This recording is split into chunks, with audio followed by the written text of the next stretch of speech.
Voilà la troisième partie sur la partie acoustique. On peut avoir des bruits aériens extérieurs, des bruits aériens intérieurs, en rouge et en bleu, qui passent à travers soit les façades extérieures, soit les murs intérieurs. On peut aussi avoir des bruits d'impact sur les cloisons et sur les dalles.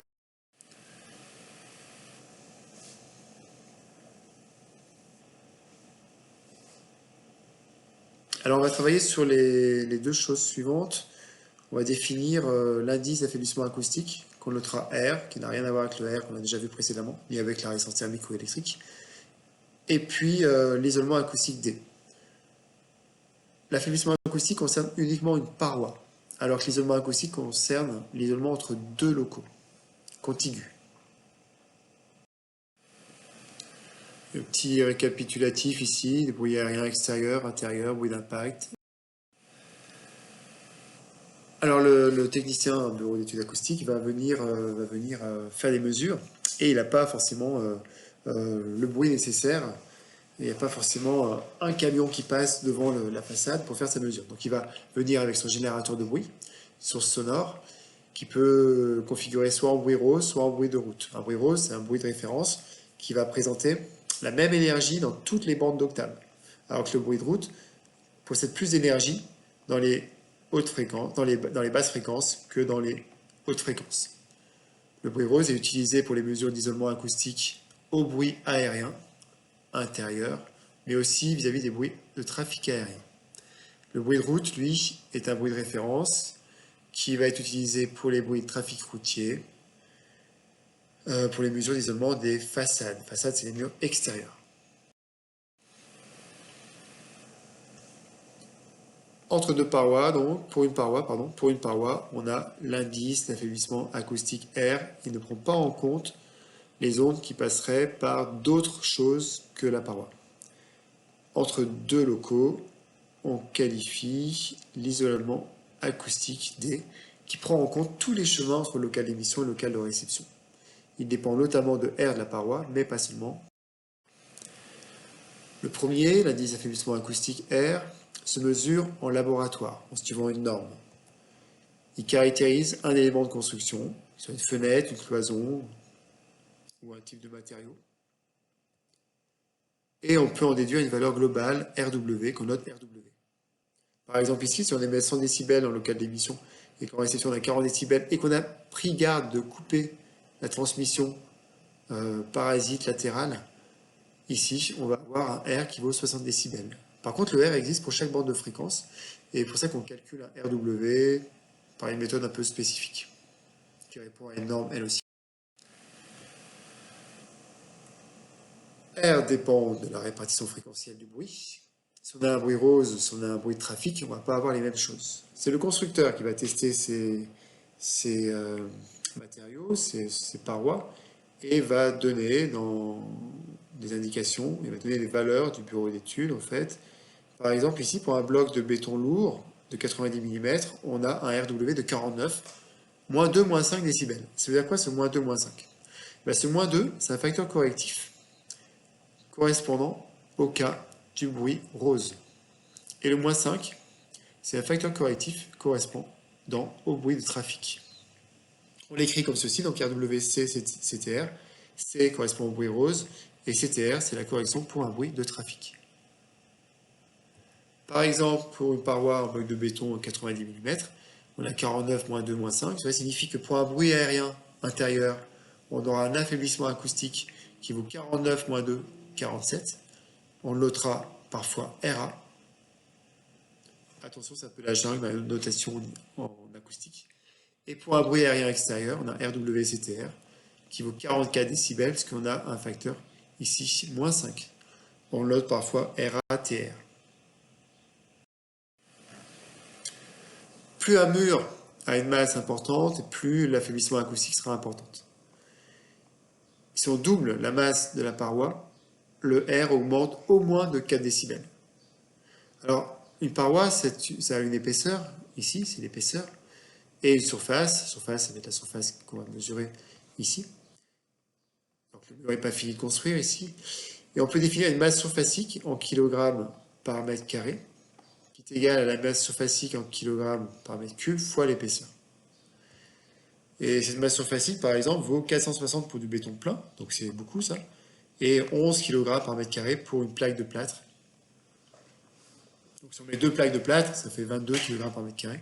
On voit que c'est beaucoup moins important que le bloc de béton, ce qui fait que l'affaiblissement sera beaucoup moins important.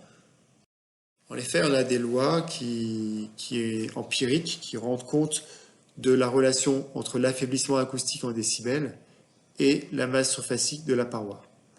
En A, c'est pour un bruit rose, en B, c'est pour un bruit routier, donc ça se ressemble fortement, et vous avez les fonctions ici qui vous donnent R en fonction de MS.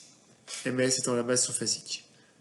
On a dit précédemment que lorsque la masse était doublée, alors l'affaiblissement avait 4 décibels de plus. Plus l'affaiblissement est important, plus le mur va isoler acoustiquement.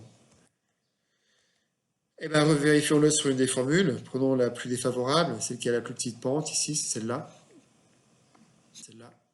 Si je double ici de ms et que je fais R2 moins R1, on voit que ça nous fait 13 log de 2 ms sur ms, ce qui fait 13 log de 2, ce qui fait 13 fois 0,3, ce qui fait 4 décibels.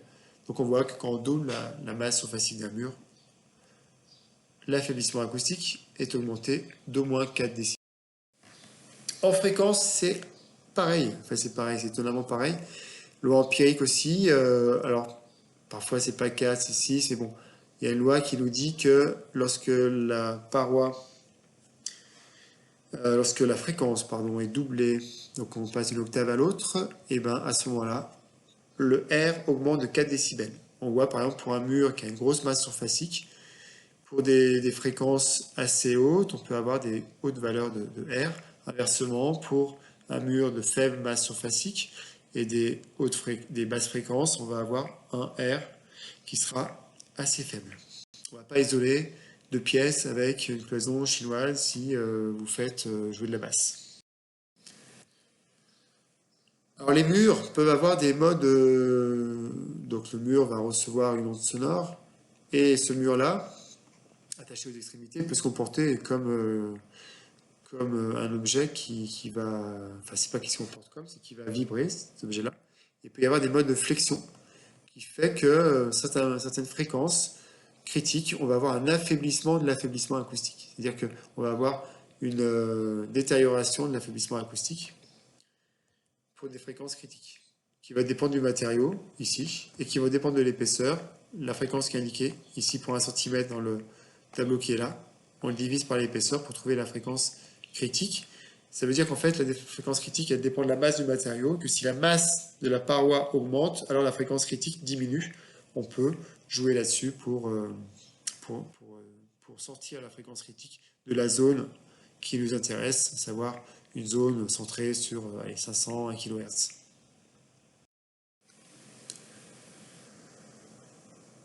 Si on a une paroi composée de deux plaques de plâtre, on va avoir possibilité d'avoir des fréquences de résonance. On va avoir une fabrication d'un oscillateur, même s'il n'y a que de l'air. Oscillateur, masse, ressort, masse. Auquel cas, en plus des fréquences critiques déjà présentes, on va avoir des fréquences de résonance. Et ces fréquences de résonance vont amoindrir l'affaiblissement acoustique ici, vont détériorer localement l'affaiblissement acoustique pour des fréquences. Donc là, on voit sur ces courbes-là, par exemple, que si les deux parois sont liées avec des choses assez rigides, on va avoir un affaiblissement acoustique qui va être plus faible que si les choses sont reliées avec des liaisons souples.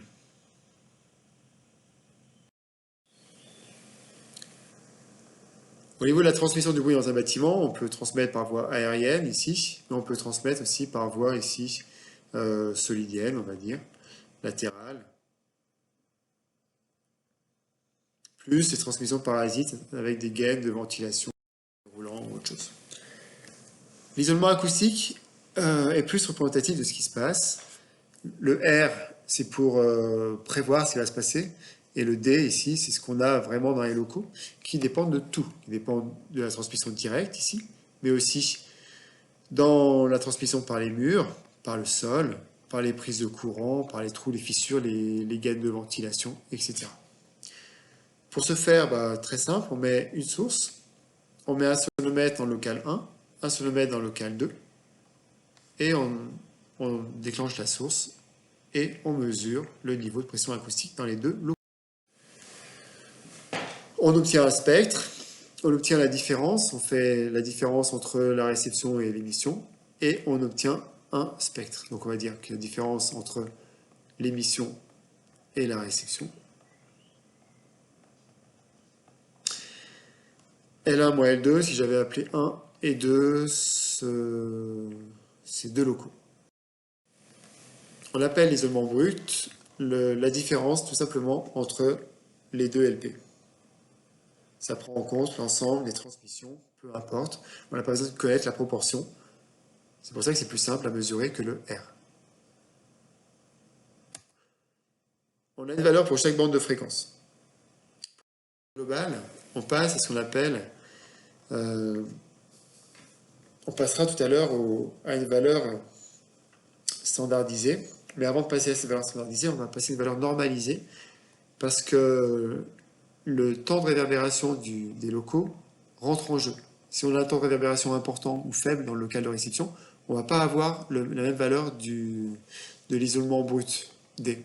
Donc on corrige l'isolement brut sur chaque bande de fréquence avec le temps de réverbération pour obtenir cette formule-là avec TR, le temps de réverbération du local de réception, et TR0, un temps de référence qui est de 0,5 secondes.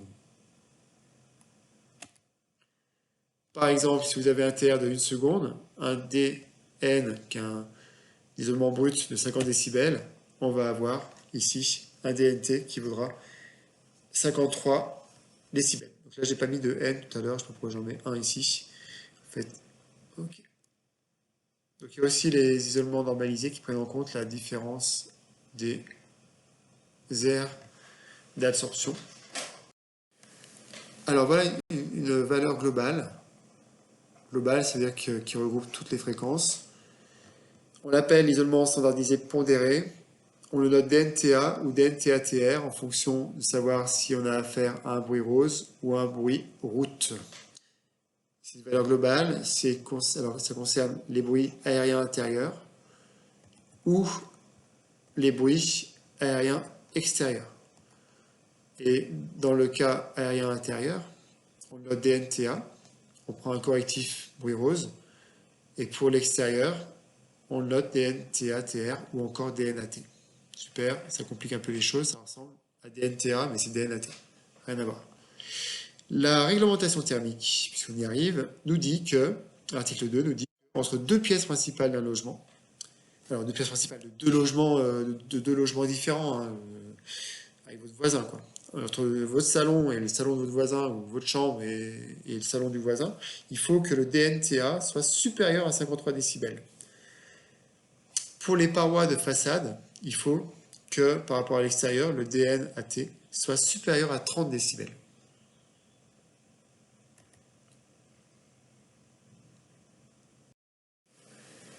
Enfin, on va finir sur les bruits de choc, que ce soit avec un marteau ou avec des talons aiguilles, il peut y avoir des bruits de choc, il peut y avoir surtout des équipements ici qui sont des machines tournantes qui vont vibrer, qui vont transmettre leurs vibrations au niveau du sol.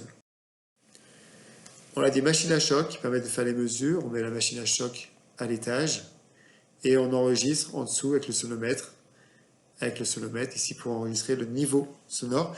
Et là, la réglementation ne fait pas la différence entre les niveaux, puisque le bruit de choc, comme son nom l'indique, c'est des chocs, donc ça va se transmettre via le solide, qui est ici, différents solides. Et la réglementation fait référence à un niveau dans le local, donc les machines à choc sont normalisées, et on enregistre le niveau en dessous, on calcule avec le menu du sonomètre qui va bien, et ça nous fait le calcul tout seul, et on compare la réglementation pour voir si on est inférieur à 58 décibels.